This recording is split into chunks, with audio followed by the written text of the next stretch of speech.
ஒரு நண்பர் காலம்பர கேட்ட கேள்வி திருமணம் சார்ந்த கேள்வியாக இருக்குது. நாங்கள் அதை எப்படி தெரிஞ்சுக்கிறதுன்னு கேட்டாங்க. சரிங்க, 120க்குள்ளே ஒரு நம்பர் சொல்லுங்கள், அதே மாதிரி உங்களுடைய வயது, உங்களுடைய பேர், நீங்கள் எந்த இடத்துல இருக்கிறீங்க அப்படிங்கிறத சொல்லுங்கன்னு சொன்னோம். அவங்க சொன்னாங்க, நான் என்ன பண்ணேன், ஏல்பி ஆப்பில் பிரசன்னம் அப்படிங்கிற ஒரு மெத்தட் இருக்குது, அதில் அவங்க கொடுத்த நம்பரை அந்த இடத்துல பதிவு பண்ணேன்.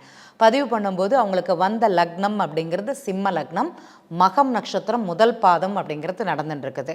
திருமணம் சார்ந்த கேள்விங்கிறது சரிதான். இங்கே பார்த்திங்கன்னா, இங்கே களத்திரஸ்தானம்னு சொல்லக்கூடியது எங்கே இருக்குதுன்னா 7ஆம் பாவக கிரகங்கிறது 8ல் இருக்குது.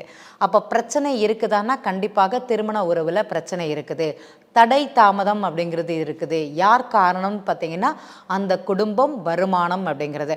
அப்போ பையனுடைய வருமானத்தை நீங்கள் அதிகமாக எதிர்பார்க்குறீங்க, அது தகுந்த மாதிரி இல்லை அப்படிங்கிறது அவங்களுக்கு சொன்னோம். ஆமாம் அப்படின்னாங்க. 2 வருஷமாகவே பார்க்க ஆரம்பிச்சிட்டிங்களே, இன்றைக்கி இந்த கேள்வி கேட்குறீங்களே அப்படின்னா, ஆமாம் 2 வருஷமாகவே தேடின்னு இருக்கோம், சரியான ஒரு வரன் அப்படிங்கிறது இங்கே அமையலை அப்படிங்கிறது தான் அவங்க சொன்னாங்க.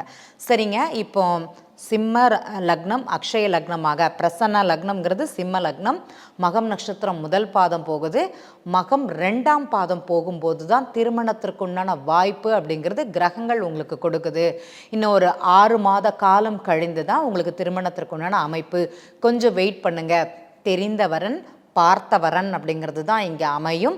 வரனோட அமைப்பு அப்படிங்கிறது நல்லாயிருக்கும். கிரகங்கள் ஒரு சிறிய வாய்ப்பு அப்படிங்கிறது உங்கள் ஜாதகப்படி கொடுக்குது, திருமணங்கிறது நடக்கும் அப்படிங்கிறதே அவங்களுக்கு சொன்னோம். ஏஎல்பியில் மிக எளிமையாக பிரசன்ன முறையில் ஒரு நண்பருக்கு ஜாதகம் பார்க்கலாமானா ஜாதகம் பார்க்கலாம். மீண்டும் இதுபோல் சந்திக்கலாம்.